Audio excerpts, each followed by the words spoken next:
Tem essa parada, tipo assim, uma bomba ser mais perigosa do que a outra, dependendo do elemento? Tem. Dependendo do elemento, se for plutônio, ela é mais forte que a de urânio, mas não é todo urânio e também não é todo plutônio. É os isótopos corretos para ter fissão nuclear nas bombas de fissão nuclear. O urânio que é utilizado, que é encontrado em abundância na crosta terrestre, é o urânio 238. Agora, o que é usado para fissão é o 235. Que ele é fissionável, ou seja, quando tu atira um nêutron no meio dele, ele se divide em dois. E o plutônio seria o 239, que tem essa mesma propriedade. Mas o plutônio, ele seria mais poderoso, digamos. O plutônio, ele tem mais massa. Ele tem mais massa. E qual é que é o princípio básico de uma fissão nuclear? Para que você vai fazer isso? Porque os cientistas alemães, eles que começaram com esses estudos na época da Alemanha, lá, não vou nem falar o nome, lá, eles estudaram que quando um núcleo atômico se dividia, os dois outros núcleos restantes tinham uma massa menor do que eles deveriam ter. Ou seja, alguma massa foi perdida aí no meio. Só que massa não pode simplesmente sumir do nada. Daí entra a equação de Einstein.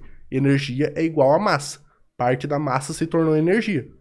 Ou seja, quanto mais pesado for o núcleo e ele se dividir, mais energia ele vai liberar. Então o plutônio ele tem mais massa, então ele libera mais energia que o urânio.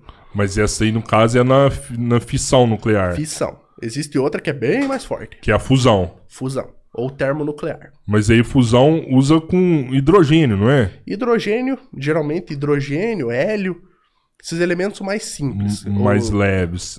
Isótopos como deutério ou trítio, que são isótopos de hidrogênio. O hidrogênio é o elemento mais simples que existe no universo, um próton. Agora, o isótopo de deutério é um próton e um nêutron. O isótopo de trítio, um próton e dois nêutrons.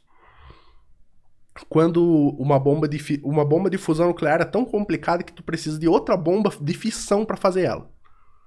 Você precisa da energia. Você precisa da energia da fissão para chegar perto da energia suficiente para fundir. Entendi. E a gente está estudando isso para ser a nova fonte de energia da humanidade. A fusão nuclear. Mas a gente já sabe, a gente já funde elementos. A gente só não sabe como fazer isso.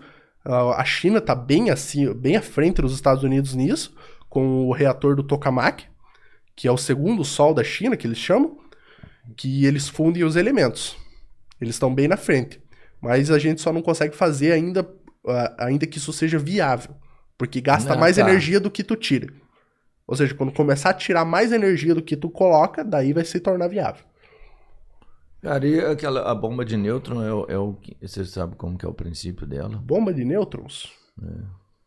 Não sei o princípio, mas tu utiliza nêutrons para fazer a fissão nuclear. E também para iniciar a fusão.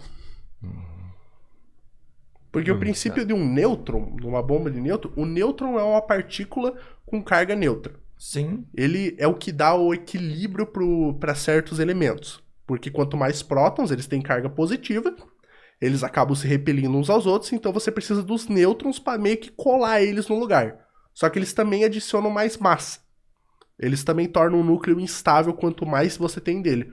Então se o núcleo já é instável e chega um nêutron e se une nele, esse núcleo se torna tão estável que ele quebra em dois. Entendo. Ou seja, é assim que é utilizado os nêutrons. Pô, você acha que a gente em algum momento vai conseguir tirar mais energia do que tá gastando pra realmente ter essa fonte de energia no mundo? Acho. Você acha que vai conseguir fazer isso aí? Vai. E provavelmente a gente tá chegando no ponto que daqui a alguns anos as viagens pra Lua vão se tornar muito mais frequentes. Porque um combustível da fusão nuclear é o hélio 3. Sim. Isso. É o hélio 3 que está presente na Lua, porque ela precisa de muita radiação ultravioleta, e isso aí é filtrado pela nossa atmosfera.